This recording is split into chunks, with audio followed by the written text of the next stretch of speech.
The event was called MESAC. It's a Middle East and South Asia conference. That's their conference out there, and it consisted of several schools in India, Dubai, Qatar, Abu Dhabi, and Egypt. A place called Cairo. So there was a bunch of schools out there. People were just absolutely great. It was a 22-hour flight to get there. So I've never even left the country in my life. So my first experience is going to India. So it was pretty wild. Yeah. So we get there. We're on this 22-hour flight. We get there.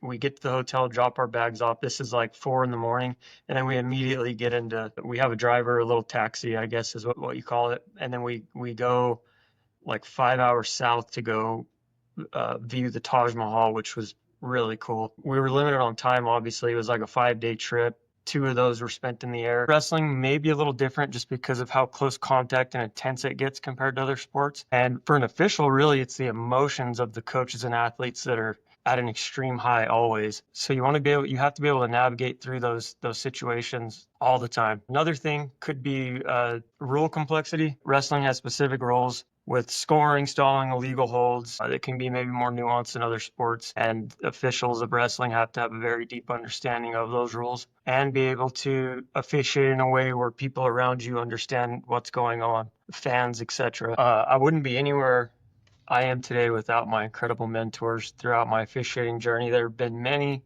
but I'll just highlight a few that have made significant impacts in different areas of the sport for me. So number one, there's a guy in Albuquerque named Gaten Flance, and I swear that guy's like a walking encyclopedia of wrestling rules. So whenever I need to bounce Life. an idea off or seek clarification on a specific rule, he's typically my first call. His in-depth knowledge has just been pretty reliable source for me. He's good in that aspect. Pretty good friend too. And there's a guy in Colorado, now in Florida. His name's Adam Ondrosco. Adam completely transformed my officiating mechanics. The way that guy officiates, he's like a perfectly programmed robot. I just absolutely love watching him. And now, Season 2, Episode 1, Letter A, Adventure.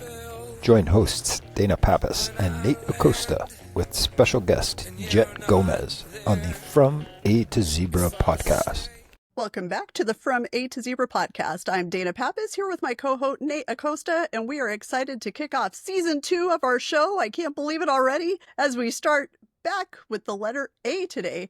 Thank you to our listeners for being with us during our first journey through the alphabet. We're having so much fun talking about officiating every week. We have talked about so many different topics, but one thing we have not touched on enough is places that officiating can take you. On this episode, we are talking about adventure, and our guest is going to share a unique experience he may not have had if it weren't for officiating. Not only is this episode exciting because we're kicking off a new season, but we are also thrilled to have our first guest from the wrestling officiating community. I don't know how we went through a whole season without wrestling. We apologize, wrestling officials, but we're excited to have one joining us finally. We bring to you Jhett Gomez, formerly of New Mexico and now living and officiating in Texas. Jhett, our dear friend, welcome to the show. Thank you guys. Great to be here. I'm glad I can represent wrestling. Thank you for doing it. And we know you'll do a great job. No pressure at all. No pressure at all. So always good to bring in a new sport onto the podcast, but it is even more fun when it is a member of our officiating family, which Jhett, most definitely, the three of us, New Mexico, good to see you. But let's go ahead and jump right in. To get us started, tell us about your officiating career. How did you get started as a wrestling official, and kind of lead us along your journey? Okay, well, first of all, I appreciate the warm welcome. It's a pleasure to speak with both of you again. Been looking forward to this all week. I've been officiating for about 7 years now. I got started really because I was a lifetime wrestler and I just wanted to give back to the sport that really gave so much to me. I'll be forever in debt to the sport of wrestling, but that's my small contribution. I started out kind of after high school and college coaching at first, and that's very time consuming. And I just couldn't really do it anymore. So I figured officiating was a pretty good path to go. It just requires the weekend, a couple weekdays. So yeah, I've been officiating, like I said, for like 7 years, and I really took it very serious and pretty much fell in love with it around, like, I would say 2020, when I started getting higher exposure and higher level events and things like that. So when you say you started loving it, I think you're right in the sense that when we start officiating, we kind of just do it just because, right? Yes. And then all of a sudden it's either that one match, that one game, something happens and bam, you got the fire, and so that's cool that just listening to that your fire really didn't happen until things started changing in your officiating career. Yeah, just like you said, I just did it to do it, just check a box. But eventually, I just absolutely fell in love with it, and here I am today, and just don't want to do anything but that. And when you said you've been doing it for 7 years, I'm like, there's no way it has only been 7 years. It feels like because you've always been part of the wrestling community. I think that's why in my brain that didn't make any sense that you said 7 years. But so along those lines, I have long believed that wrestling is more than a sport. I believe it is a culture.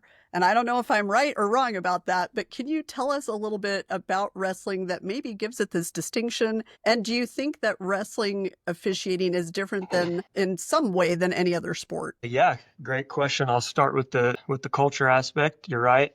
It's definitely special breed wrestlers. The community is really known for its tight-knit bonds. I think wrestlers often develop like a very profound sense of brotherhood, probably, in my opinion, due to how difficult the sport is. I think when you suffer along somebody by your side, and you guys go through hard times and hard workouts and et cetera, you just start to build a very good bond with that person. Oddly enough, I was listening to a podcast earlier this week about a Army Ranger named Nick Irving. And he's like a sniper type of guy, but he was mentioning pretty much that hard workouts, tough times creates brotherhood, and it really reminded me of my sport. So I think that's what it is. And there's also like the philosophy and discipline aspect of it. Wrestling's not only physically challenging, but it's probably 90% mental. You got to get through a lot of things in order to succeed. And I think these athletes learn a lot about themselves, perseverance, work ethic, and ultimately self-discipline. To your question on, do I think it's different than other sports? First and foremost, I've never officiated any other sports, so Yeah. I'm a wrestler, always going to be a wrestler, always will be. That's all I know. That's all I like to do. But from an outside looking in perspective, I'd say wrestling may be a little different just because of how close contact and intense it gets compared to other sports. And for an official, really, it's the emotions of the coaches and athletes that are at an extreme high always. So you have to be able to navigate through those situations all the time. Another thing could be rule complexity. Wrestling has specific rules with scoring, stalling, illegal holds. That can be maybe more nuanced than other sports. And officials of wrestling have to have a very deep understanding of those rules and be able to officiate in a way where people around you understand what's going on, fans, etc. You mentioned something about just the work that you put in. For our listeners and for officials that don't really understand the sport, in any given match, how long does a match last for that wrestler? A match consists of 3 2-minute periods, so 6 minutes total. And so you train possibly all week long, couple hours a day, conditioning and technique and everything else as a wrestler for 6 minutes. It's 6 very intense minutes.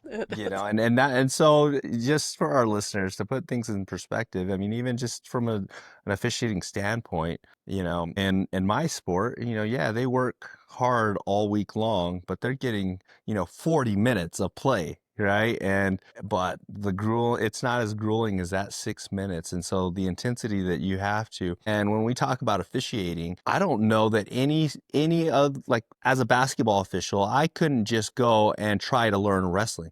I think it's a sport that you have to be a part of. You have to have wrestled. You have to understand the technique, the sport. But not only that, you mentioned just kind of the intensity and the brotherhood that goes into that. As an official, I don't think if you don't understand that, you're not going to be very good. And it's just, man, there's just so much to the sport of wrestling that I am clueless. And so that's why I'm asking all these. And I think to that point, Nate, I remember being in the state office and somebody would come in that wanted to officiate and they didn't really know what sport. And they go, oh, I want to try wrestling. And I'm like, did you wrestle? That was always my first question. They're like, no, but I think it's interesting. And I never wanted to turn people away. If they want to officiate, I want them. But I just think that it's so, like you said, it's so nuanced and you have to have been kind of brought up in that culture and in that sport to fully understand it. And you don't see it on television all the time. Like you could turn on the TV right now and see 10 basketball games, but you can't see 10 wrestling matches. So I just think it was always a difficult sell. Like, yes, I want you to officiate, but you really have to consider wrestling if you aren't exposed to it, I think, early and often. I don't know. Yeah. And every once in a while, there's that special person that never wrestled one time in their life, and they're excellent. And I've seen maybe 2 of them in my career, but Two. it can be done. But yeah, exactly. You know, Officiating with 100 officials, maybe 2 people weren't involved prior. That's wild. exactly. And being at the NMAA, I had the opportunity to get to watch you work a NMAA state championship, and of course Dana was there, and I remember specifically, and this is not a shot at the New Mexico wrestling officials, but there's this young kid that walks in and just reminded me of just somebody that really was excited to be there, had that it factor. In our last episode, in our last season, we talk about that, but and I remember telling Dana, I'm like, who is this dude? Like, how do we get more wrestling officials like him? And again, because I love our New Mexico wrestling officials. They took me in from guys like Mondo and just the El Paso guys. It's just a blast, right? But man, I was like, how do we get more Jets? And I think wrestling is one of those sports that's just so hard to recruit. Athletes, most of the time, when they first come out of high school, they don't like officials, they don't like us, and they don't understand. And so for you to come out and kind of set that example, I think that those thousands of people that filled that arena, saw this young dude just working his tail off. I think you might have inspired some younger officials to get into the sport. So can you tell us, going back to what I wanted to ask you, but going back to that, can you tell us what it was like to work that state championship event? Yeah, well, first of all, Nate, thank you. That's very flattering, and I do appreciate that. But my first state tournament, to your question, that was like a really big goal for me. When I achieved it, I was pretty honored and excited to be there. I believe that's where all my energy came from. I was just happy to be in the room with those guys. The first one was a big deal, and that year was a big year for me. That was my first state tournament.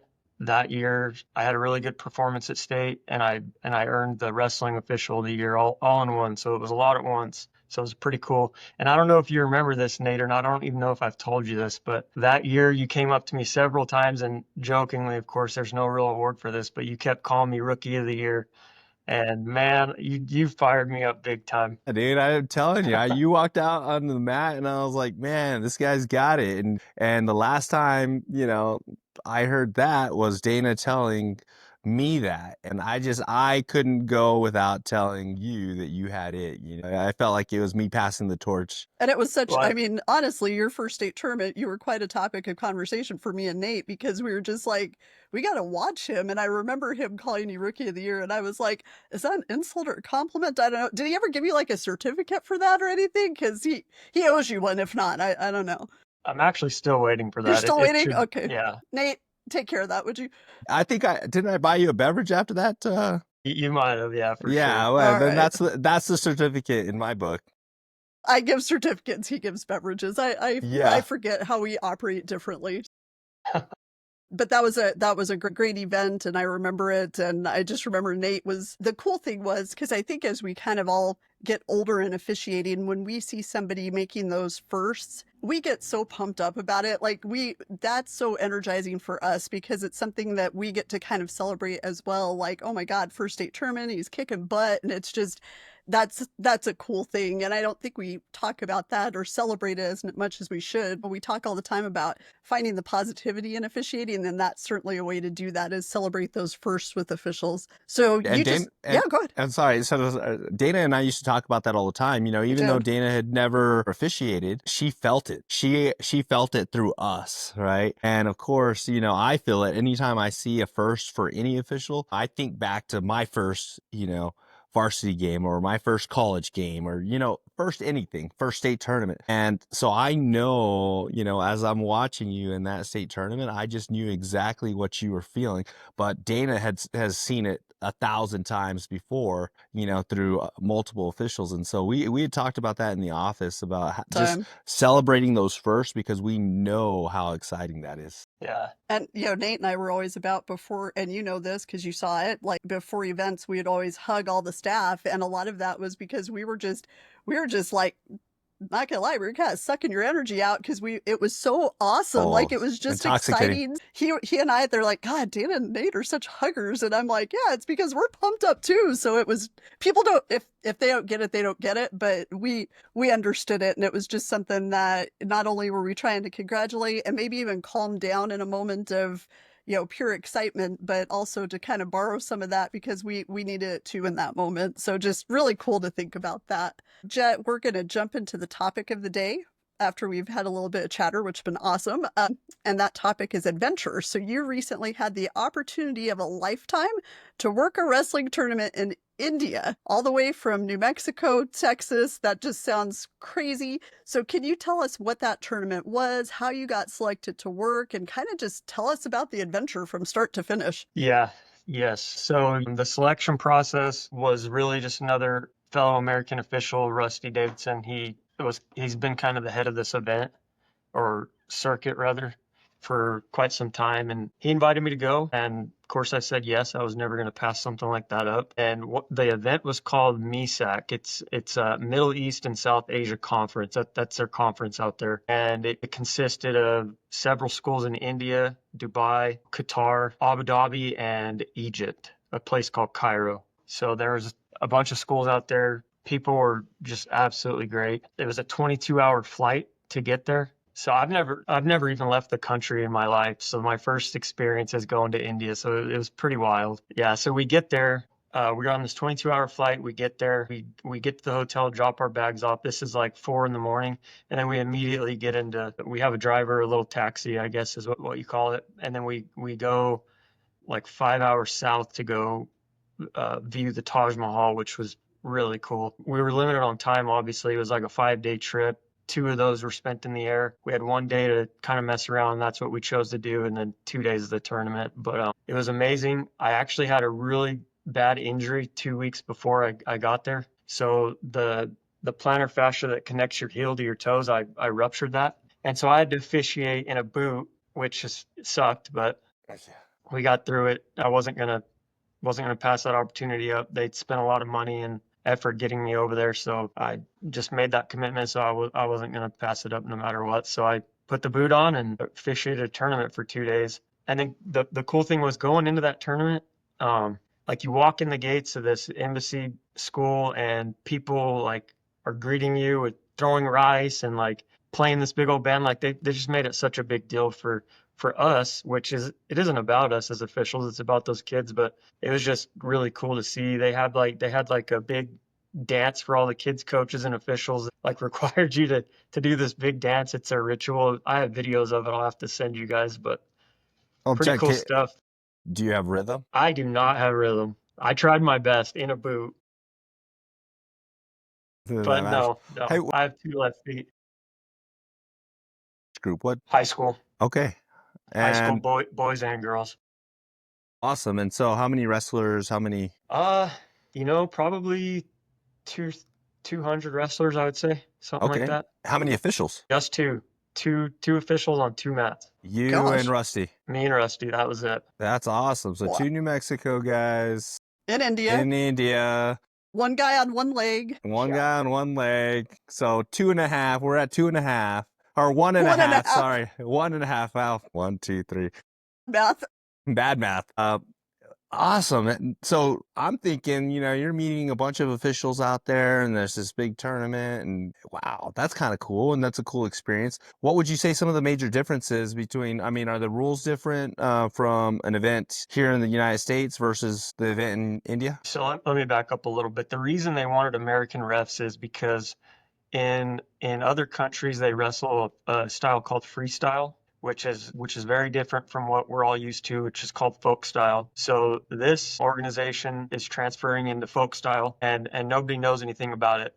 So first and foremost, those guys tried hard, but there was a lot of errors. They did a lot of officiating and coaching at the same time, just to try to educate. Rusty and I did a seminar before the event kicked off, and just showed a few things and took questions and really had to educate a lot. But some incredible athletes all over the world. They They were And there are athletes from all over the world. yes, everywhere. The places I mentioned in the Middle East. Okay. So I have to share, it was pretty funny. Jhett actually sent me a text to let me know that he was selected to this. And I'm like, oh my God, that's amazing. Oh, we have to have you on the podcast. And I'm just super excited. And then he goes, yeah, and I'm doing it on one leg. And I'm like, wait, what just happened? So it was just, he slow played it a little bit. His delivery was pretty good, but that is super cool. I just can't even imagine what that experience was like, and seeing the Taj Mahal, and just the fact that that was your first out of country trip, 22-hour flight. That's intense. That's just It crazy. was. And I know this is probably a silly question, but if there were another event in another country, would you go do it? Absolutely. Matter of fact, so like I guess like the rule going in, if I had a good performance, which I did, I did pretty well. And if I respected all the multiple cultures and didn't cause any issues, which obviously I didn't, and all of that went well, then I'd be invited to the next one, the next one, the next one. So in 2026, I'll be going to Qatar, probably with all the same people, but that thing just rotates from country to country every year. Well, that's So It's looks amazing. like I'll be doing some traveling. Oh my gosh, I love it. Keep your passport up to date and ready to go. That is amazing. I Yep. love hearing that. Well, and then we'll have you back on this, and you could talk about the letter Q, because there's not a lot of words that start with that, and you could talk about Qatar. So that'll Right. be good for us. kind of off script a little bit, but we're talking adventure. I know you got to go to India. What was one of your top adventures as a New Mexico high school wrestling official? I think going back to what we already talked about, what was my first state tournament. Let's go further back. Was it a road trip? Was it, Out of town dinner with tournament. out of town tournament? Like that Okay, one, yeah. a good memory. We want a good memory. Hey, I hanging do out with have- the late great Eric Romero. I mean, Yeah. I knew it. I knew Eric was going to come up in this somehow, and I love it. Yeah, so kind of a background on me. I'm not a drinker at all. So really I was the DD for everybody. So I hung out with all these wild guys all the time. It's probably inappropriate, but Eric would take us to some god awful places. That's what I'll say. But if you know Eric, rest his soul, I miss the guy to death, but he was absolutely crazy. So all of my adventures come from the late Eric Romero for sure. Yeah. And Dana knows exactly what I'm talking I about. do. Well, I know because I remember the first state wrestling event that I got to go to at the NMA. I was like, you know what? Like, I'm gonna make it a point to hang out with officials and sports that I normally don't hang out with, being the basketball guy that I am. And I was like, you know what? I'm gonna meet those guys. Mondo and Eric had invited me to go have some iced tea the night before. That was like 2 nights before. They came in early, like 2 days early. Man, did I have a blast. And I told Dana, I was like, I will forever hang out with the wrestling officials all day, every day. And it was because of the late Eric Romero, and of course Mondo and those guys were just Willie, and just a good time. Yeah. And so I've had my share of wrestling adventures with those guys too. So Yeah, Willie, So- wonderful Willie, and then Eric Romano. He was forever Eric Romano for me, because there was an event and somebody had typed a name tag for him, and instead of Romero it said Romano. So from that point forward he was Mr. Romano to me, and he's like, are you gonna ever stop calling me that? I'm like, are you ever gonna stop giving me a hard time? He goes, nope. I was like, nope. And we just went on our ways. That's how man, talk about a good one. I miss him. Somewhat tied into this adventure, I know how much mentors have meant to you in your officiating journey. Nate and I are huge on mentorship. So can you tell us who your officiating mentors are and how they've contributed to your officiating successes? Yeah, for sure. So, I wouldn't be anywhere I am today without my incredible mentors throughout my officiating journey. There have been many, but I'll just highlight a few that have made significant impacts in different areas of the sport for me.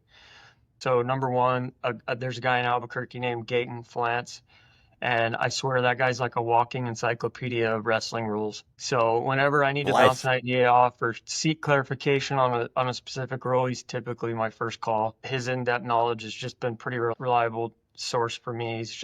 He's good in that aspect. Pretty good friend too. And there's a guy in Colorado, now in Florida. His name's Adam Ondrosco. Adam completely transformed my officiating mechanics. The way that guy officiates, he's like a perfectly programmed robot. I just absolutely love watching him. And we've spent a lot of time in southern Colorado, specifically at Pagosa area, working alongside each other. And that guy just makes me better every time I'm around him, and super grateful for all the things he's taught me. And I wish him well over in Florida. I hear he's kicking butt officiating out there now, so that's awesome. And then probably one of my biggest wrestling mentors is Rusty Davidson, the guy I went to India with. He's just such a good mentor with philosophy in not only wrestling, but life. I've just always admired the way the guy's carried himself. He offers great perspective. Any chance I get to spend with him, I try to. So I just grew tenfold spending a week with him in India and just picking his brain on a lot of things. I'm sure to him I was probably super annoying, but we had conversation a lot. You were not. Rusty, I know him, and he probably loved every second of it because that guy, another one, walking encyclopedia of knowledge. Gayton, obviously, I mean, that guy could tell you the line on the rule book that a rule is on. I mean, he's amazing. But Rusty is he's a legend for sure. New Mexico officiating and wrestling legend as a coach as well. So that's a good one to have. You mentioned three things in mentorship, and I don't think we talk about it enough. And you just highlighted, the fact that one, you have multiple mentors, but you have a rules mentor, you have a mechanics mentor, and you have a philosophy mentor. And I think all officials have those without knowing it. I know that I have that rules person that I can always go to, and they're going to walk me through that rule. They're going to coach me through it. Or somebody that's going to watch my games and tell me that, I look funny and to fix my mechanics. And then there's just those people that and they're kind of the ones that keep your journey alive, right? They keep you humble. They keep you moving. They make you think outside the box, and they make you just a better official. And that's the philosophy mentors. And so, man, I hadn't even thought of it that way. Neither. That's kind of brilliant. As I'm sitting here, I'm going, wait a minute, I have all three too, right? I have my rules mentor, I have my mechanics mentor, and I have my philosophy mentor, and they all work together somehow without even really knowing each other. And so it's really cool. So I just picked up on that, and that was kind of cool. I didn't even pick up on it, but that's brilliant, because I think sometimes people think you can only have one mentor. No, heck no, you can have as many as you want, because there's so much you can gain from people from different generations of officiating too. Because one thing I'm big on is let's not forget those people who laid the foundation, and if you have them as your mentor, you're honoring them and honoring what they've done for the avocation. I think that that's so important. But to kind of categorize them like that was pretty cool. I have to remember that. There's one more category too that I don't want to leave out, and it's pretty much being just a mentor and motivator. And with that, for me, without a doubt, is you, Dana. Thank you. Let me explain. So by far, you've been my biggest motivator, and a lot of times picked me up when I was down. Just like your motherly approach to working with officials, and particular with me, is nothing short of incredible. I admire you more than you probably know, but just for someone like you to care about the development of officials, I just truly, deeply appreciate it. Honestly, you're probably like one of the best leaders I've ever seen in my life. I try to mimic that not only in officiating, but in my personal career as well. And Nate, I'm sure you can second to everything I just said about her. Jhett, as competitive as I am, remember, she is my motivator first, okay? Absolutely. You guys, we can fight over that. But no, we don't have to fight, because you know what? That's the one thing about Dana, and you're 100% correct. She is the master motivator, and there has not been officials that just don't run through walls for her, right? And and so and not to say anything, unfortunately that's what we're missing, is we're missing that Dana touch around here, right? Our local officials are missing that Dana touch and that motivation, and not to say that it's just there's not another Dana anywhere in the country. And so, man, you're right. So you and I share at least one mentor. Well, you guys are not supposed to make the podcast host cry. So thank you. Thank you for that. No, Jhett, I think I've told you this, this has been my life for a really long time. And when I went into it not having an officiating background, to me, I just saw a group of people who needed help and they needed love and they needed support. Not being able to have a child, I think I took every ounce of my motherly nurturing instinct and poured it into officials. And they've always been that important to me. Like, let me have their back, because they were a group and still are a group largely that they just don't get that support. And I think that that's so important. You got to care about your people. And then you have to fight for them, and you have to let them show or see that you're in it with them, like you're in it for them. And I just, hearing you say that, just, it really touched me, and I appreciated that. And Nate, you as well. It's an honor to do what I do. And I always consider myself the luckiest person in the world to get to serve officials, because God knows they need fans, they need friends, and they need advocates. And that's a role that I'm definitely honored to carry. So thank you guys both for bringing me to tears. I appreciate that. And Jett, I see leadership in you. I see that, your adventures are far from over, especially in officiating. It's just, man, I think that we need to find more leaders and more people like yourself that understand what it's going to take, not only to be successful individually, but as a whole, right? Bringing people up and motivating other people, and the fact that, I think that Dana inspired that in both of us, really. Continue to do you, man, and continue to improve. It really kind of sucks that you're no longer in New Mexico, but I know that at some point your impact and your reach is going to be so much greater than just the local state. And I know for sure he's already making a difference in Texas. So I know that, Jett and we still talk pretty frequently about officiating, life, checking in, all of that stuff. And he actually told me something. I'm going to share this, Jett, because it's important. We were talking about a lot of things with officiating, and he said he believes in leading by permission, not position. And that was one of the most profound things I've ever heard. And I wrote it down. I saved it on my phone because it was something that just really resonated. It doesn't matter what your position is. Titles are meaningless. It's all about how you act, and it's all about how you carry yourself, and it's about being a person of your word. And if you say you're going to do something for someone, you sure as hell better do it, because you've made them that promise, and you've got to advocate, and you've got to be a support. And when you said that to me, I was just like, oh my God, that is so good, because it's the absolute truth. So I appreciated you saying that. Repeat that again. It was, hold on, I'll tell you again. I believe in leading by permission, not position.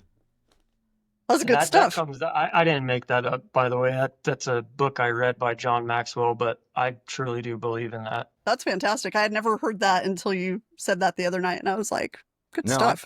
I mean, Dana and I love quotes, so anytime we have a good we're going to quote, use that a lot, just so you know. Thanks for giving us that. Yeah, especially just leadership stuff, man. It's That's can't like my say favorite study ever is leadership. I just absolutely love it. Absolutely, because I just think in the world of life, like just in life in general, we don't have enough people that are leading, that are leading by position ultimately, right? And you see it in businesses, and I talk about this a lot, is we don't do a very good job of leading our people by example, right? And we get these positions of power, quote unquote power, and we feel like people are supposed to follow, and that's not always the case. You have to be able to lead and be the first person to throw yourself on that sword if needed, but also, walk the walk, and go through those steps with these people. So good stuff. Really good. I actually wanted to share a Dana story too, if you don't mind, a personal story. I'm being vulnerable here, but I'm going to tell it anyways. So I love it. Last year at the state tournament, and Dana Priority already knows what I'm talking about. I do. But there was a situation at the state tournament that I was in that ultimately got the wrong kid's hand raised. And it wasn't a bad call or an error on my part at all. It was, but it wasn't anything mechanical, nothing like that. So we were in a big fury in the second period, scrambling, points flying all over the board. Well, the table wasn't keeping up with me, and that's not for me to blame them at all, because I should have been keeping better track in my head. But an extra point ended up on the board because both coaches came up to the table. We kind of discussed it, and what the coach to my right was telling me really made sense. And I tacked on another point on the board that really didn't need to be there. And the other coaches that were arguing for it, and this is a lesson to the coaches, please approach officials respectfully, because I think this would have turned out differently had that happened. But he was there, and I get it. Like, he was right, I was wrong. But cussing, yelling, screaming, just Escalating getting the violent. situation. And I kind of zoned him out when I shouldn't have. Didn't really listen to him. Took the other coach's word, put another point on the board, and the kid that was a senior in the semifinals lost the match because of it. And point being is, number one, that still haunts me to this day. It helps to talk about it, but fortunately, because of the strong relationship that Dana and I do have, when I found out that was wrong later after watching a video, I was like sick, and I just like rushed to the locker room, and I just needed to talk to Dana, and I swear she picked up on like the first ring, and we talked through it. We had a lengthy rebuilding conversation, which I'll keep the details private, but basically the key takeaways of that was own up to what happened, tie your shoes, and go finish strong. And that's exactly what I had to do. And I really don't know if I could have done it without Dana helping me rebuild myself and confidence. And just a really bad time, but got through it because of her. Yeah, man. I remember that like it was yesterday. And I remember talking about, you still have to go do championship matches. And I told Ed, I told Jhett to call me when he's done. I was like, so it's going to be like midnight our time because we're in Eastern time zone. But I was like, I need to make sure that I talk to him afterward, because I knew it was just, that's a gutting experience. And you owned it. And that shows when we talk about leadership, the way you handled that was a show of that. And I think that you sharing that story is such a good lesson for people, regardless of how long they've been doing it, because stuff like that is going to happen. It's not a if, it's a when, and it's going to happen. And it's going to happen when you're least expecting it. And you handled that with such class and such grace and fortitude that, when we talked in between sessions, I was just like, am I telling him the right things? Like, I'm just trying to be supportive. But since I don't actually know technical stuff about wrestling, I was trying to just stay away from there and talk to the human side of it. But I do remember that, and